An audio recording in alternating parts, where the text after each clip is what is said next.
The waiters had stopped pretending to check on her. The candles on the cake were nearly gone, puddles of wax forming around the base. And still no one came. Not her father, not her so-called friends. Just Amelia Hart, the CEO's only daughter, sitting in her wheelchair at the head of a 12-seat table meant for a celebration. That clearly wasn't happening. She was about to leave when the restaurant door swung open, and a man with a little girl walked straight toward her like they'd been looking for her all along. Amelia kept her eyes on the cake, so she wouldn't have to watch people glance at her the way they always did, their gaze dropping to the chair before meeting her face. She dressed up tonight, ivory silk blouse, hair swept into a soft chignon, pale pink lipstick that made her feel almost like herself again. But no amount of polish could hide the truth. 2 years after the crash, she still wasn't walking back into her old life. Her father's assistant had said this dinner would be special. What she didn't say was that special meant alone in a room full of strangers. Then came the sound, a light tap of small shoes on hardwood, followed by heavier, measured steps. Amelia looked up. The man was tall, broad, wearing a dark Henley with the sleeves pushed up, his forearms tanned and strong. He didn't look like someone who belonged in this polished, expensive place. And yet, there was something about him that made him stand out even more. Beside him, a girl of maybe 7 gripped his hand and scanned the room with open curiosity. The little girl stopped when she reached Amelia's table. "Are you all by yourself?" Amelia's lips parted, startled. "I guess I am." The man's voice was deep, steady. "Lily, don't. She's not bothering me." Amelia interrupted, her tone softer than she expected. Lily beamed. "It's my daddy's birthday, too. Maybe we can share." "Jack!" That's what the man introduced himself as. Hesitated. He looked like a man who'd been through enough to be careful with strangers. But then he pulled out a chair for his daughter, the corners of his mouth tilting up just enough to suggest he'd decided something. They sat in for the first time that night. Amelia's table wasn't empty anymore. For a moment, Amelia just listened, the clink of silverware, the muffled hum of the restaurant, Lily's shoes swinging under the table. It was strange. Her table had been empty for an hour, and now suddenly it felt warm. The waiter approached, eyebrows raised as if to ask whether this was intentional. Jack nodded once. 2 slices of cake, he said, his voice low but steady, and a couple lemonades. Lily turned to Amelia. "Did you already blow out the candles?" Amelia's lips curved slightly. "I did, but I can light them again if you want to make a wish." The girl's eyes lit up. "Yes, please." Jack gave an apologetic shrug. "She doesn't have a quiet mode." "I don't mind," Amelia said, and she meant when the candles flickered again. Lily closed her eyes, whispering something no one could hear. Amelia watched her, feeling an odd twist in her chest, a mix of longing and the faint, almost forgotten joy of being part of something. "What did you wish for?" Amelia asked when the flames were gone. Lily grinned. "I can't tell you. Daddy says wishes only come true if you keep them secret." Jack smirked faintly, glancing down at his lemonade. "That's one of the few rules I actually stick to." Amelia tilted her head.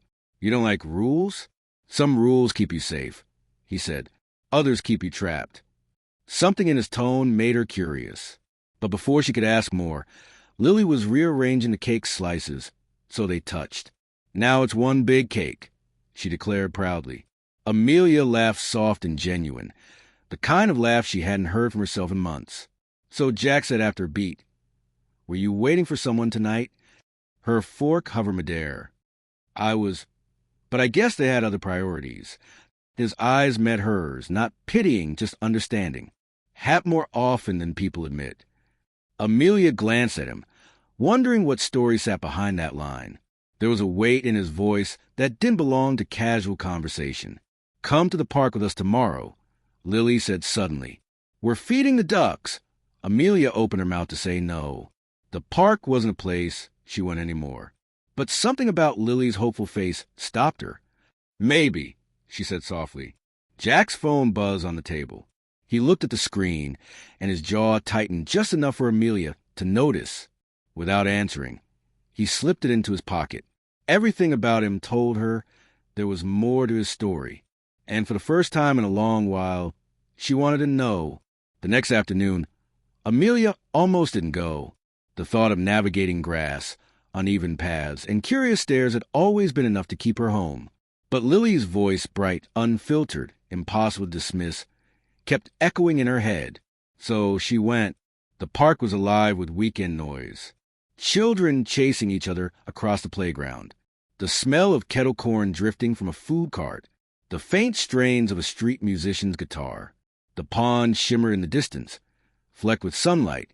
Jack was already there, crouched beside Lily as she tossed crumbs toward a pair of waddling ducks. He looked up when he saw her, and for a moment, surprise flickered in his eyes, quickly replaced by something warmer.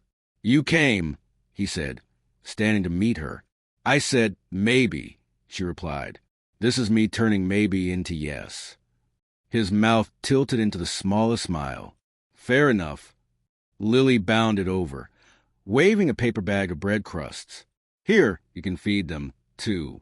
Amelia wheeled closer to the pond's edge, careful on the gravel path. Jack stayed beside her, matching his pace to hers without making a show of it. She noticed. "You come here often?" she asked. "Every other weekend," he said. "It's our thing, just the two of you." He nodded, eyes on Lily. "Her mom left a few years ago. Been just us since." There was no bitterness in his tone, only a quiet acceptance that told Amelia he'd stopped expecting anything different. Lily giggled as the duck squabbled over crumbs, and Jack's expression softened in a way Amelia couldn't stop watching. It made her chest ache in a way she couldn't quite name. "Do you have kids?" he asked suddenly. The question caught her off guard. "No, just a lot of people who think they know what's best for me."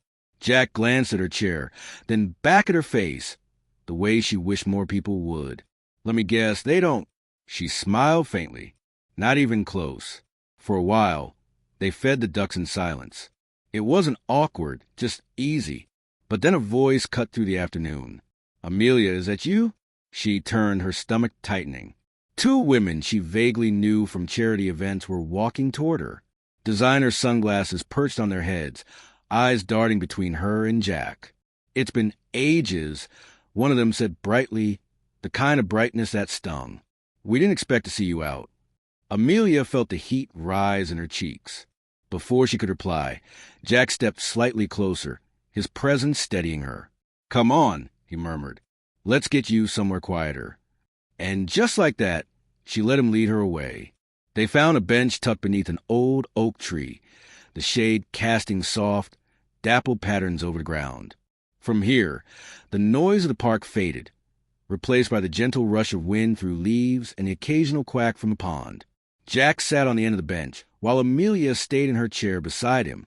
Lily was still in sight, tossing crumbs and laughing, a streak of pure energy in the sunlight. "You handle that well," she said quietly. He raised an eyebrow. "The two women?" She nodded.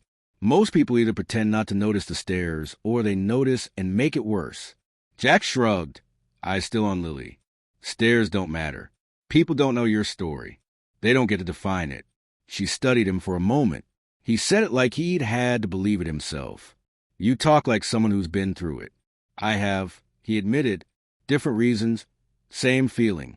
There was a pause, not uncomfortable, just waited. "So what's your story?" she asked. He leaned back against the bench. "I was working construction when Lily was born. Her mom wanted more. More money, more everything. I was never enough.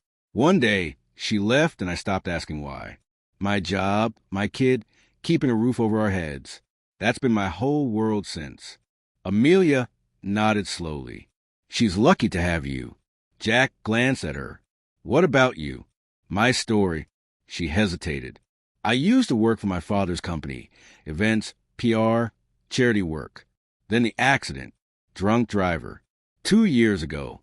He didn't say he was sorry, and she liked that. Instead, he asked, and since then I've been existing. My father thinks I should stay out of sight. Protect the family image." She gave a short, bitter laugh. "It's amazing how quickly people stop inviting you to things when you can't stand in the photos anymore." Jack's jaw tightened. "Then they're not your people." Before she could reply, his phone buzzed again. Same ringtone as at the restaurant. This time he sighed and answered, "Yeah, I told you not to call me at work." "No, I'm with Lily right now." His tone shifted harder, clipped. Amelia looked away, giving him privacy, but she could still hear the muffled voice on the other end. When he hung up, his expression was different, guarded again. "Everything okay?" she asked carefully. He forced a smile. "Yeah, just some things I'd rather not talk about right now." Amelia didn't push, but she knew whatever that call was, it wasn't nothing. And somewhere deep down, she wondered if whatever he wasn't saying might be the very thing that could break this fragile new connection before it had a chance to grow. 2 days passed without a word from Jack. Amelia told herself it didn't matter. They'd shared a dinner, fed ducks, talked under a tree. Nice moments, but moments weren't promises. Still, the quiet left a hollow ache she didn't want to name. On the 3rd afternoon, she found herself at a cafe downtown, the kind of place she'd used to frequent before the accident. She was sipping her coffee when a familiar voice caught her off guard. "Amelia!" She turned. Jack stood there, but not alone. Across the street, a woman leaned against a car, arms folded, glaring in their direction. "I was on call," he said quickly, almost offensively. Her eyes flicked to the woman. "Friend of yours."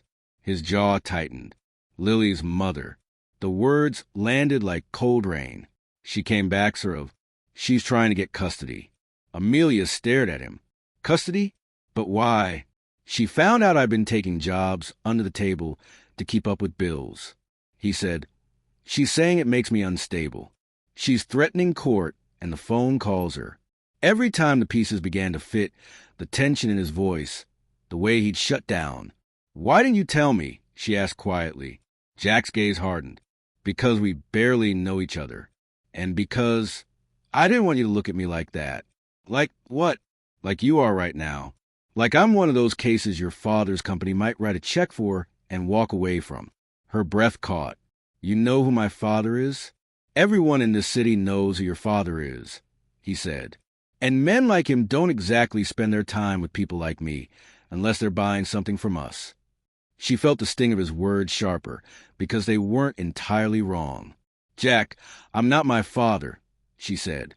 "Maybe not, but you live in his world, and I've spent my whole life on the other side of that glass." Before she could answer, Lily ran up, holding a paper cup of hot chocolate, oblivious to the tension. "Daddy, can we go to the swings?" Jack's expression softened for her, but when his eyes returned to Amelia, the wall was back in place. "I'll see you around." "Amelia!" And then he walked away, Lily's small hand in his, leaving her sitting in the cafe with a bitter taste of coffee and words unspoken. 2 weeks. That's how long it had been since she'd seen Jack.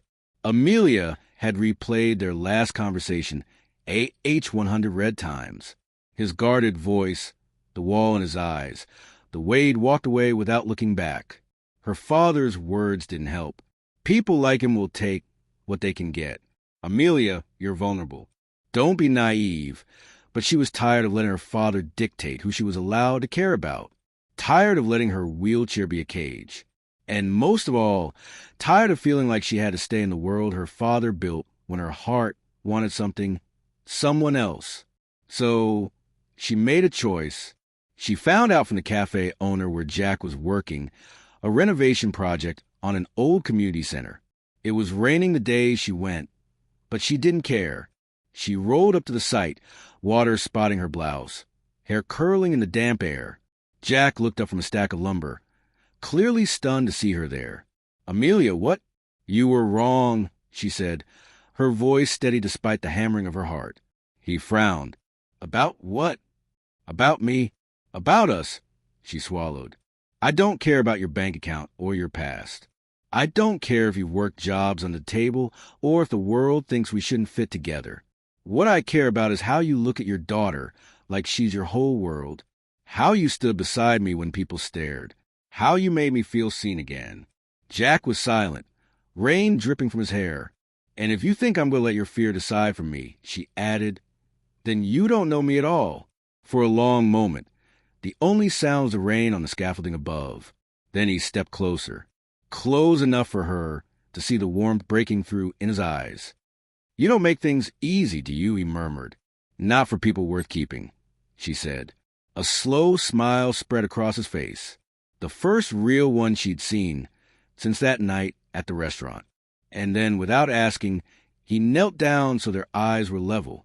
I don't know where this goes, he admitted, but I want to find out. Amelia's chest tightened in the best possible way. Then don't walk away this time. He reached for her hand, rough and warm, and didn't let go. Lily's voice called from inside the building, and Jack glanced toward the sound before looking back at Amelia. Come on, he said softly. Let's go somewhere warm. Maybe split another cake. She smiled because this time she knew she wouldn't be sitting alone.